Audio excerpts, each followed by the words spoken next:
Welcome, gentlemen.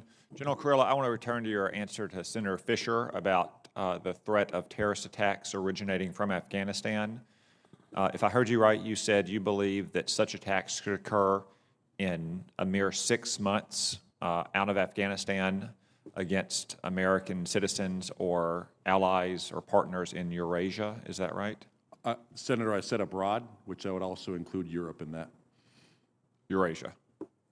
But you said more than that against the American homeland. It would be harder for them to do that against the American homeland. If you assess 6 months against Europe or Asia, what would you assess would be the timeline against a homeland? I think it's hard to put a timeline on that, but again, I assess that they could in as little as 6 months with little to no warning, and I'll talk about that in the closed session as to why I assess that. How likely do you think a terrorist attack on the United States or one of our allies is originating from Afghanistan? I think it is a higher probability overseas than it is in the homeland.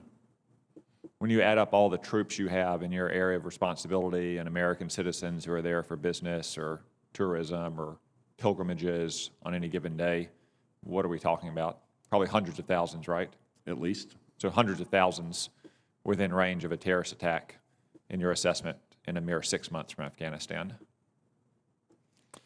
Okay, I want to turn to Iran. I think we heard the answer. Yes, I do assess. I want to turn to Iran. You said in your written statement they can produce sufficient fissile material for a nuclear weapon in less than 14 days.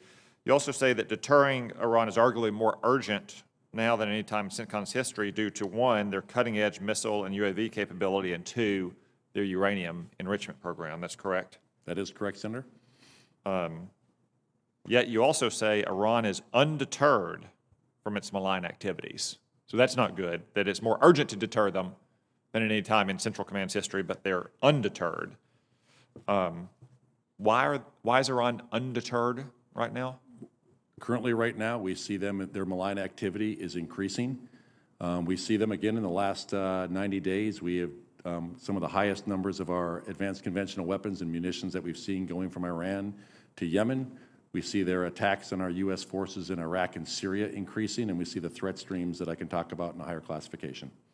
I mean, those are more the results of the lack of deterrence against Iran. Do they feel undeterred because they feel safe that neither the United States or our partners are going to threaten anything that they hold dear?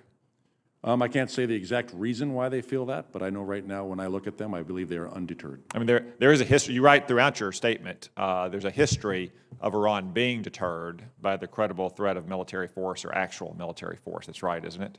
I think deterrence is always temporal, so you can deter for a period of time and then it will wane.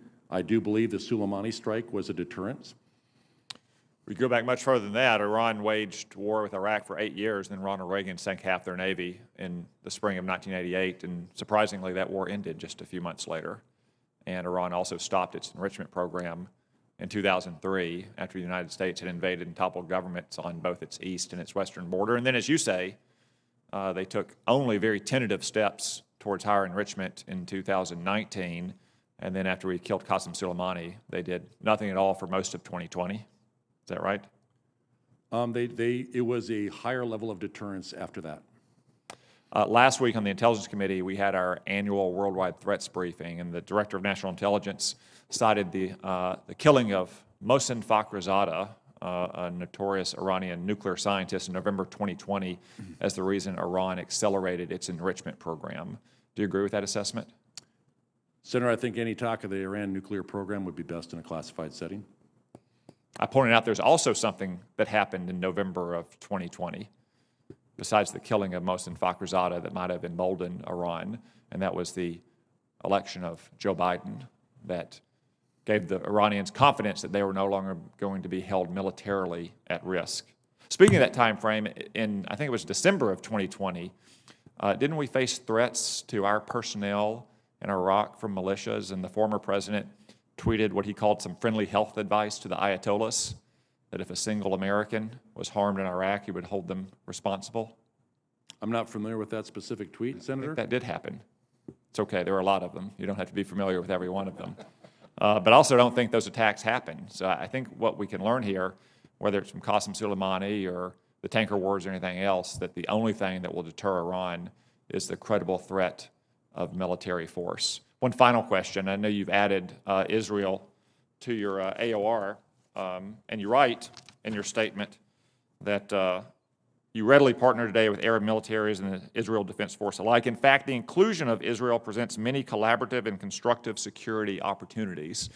One of the opportunities I see is having Israeli Air Force personnel training alongside American personnel on KC-46 tankers, which we expect to be providing them into the future, and that's training that we can provide them so they'll be ready to operate those aircraft as soon as they get them. Do you think that that would be one of what you call a collaborative and constructive opportunity between the United States and Israel? When they get closer to getting their aircraft, starting to train those pilots so they can retain that training and go right into the execution of operating them. Thank you.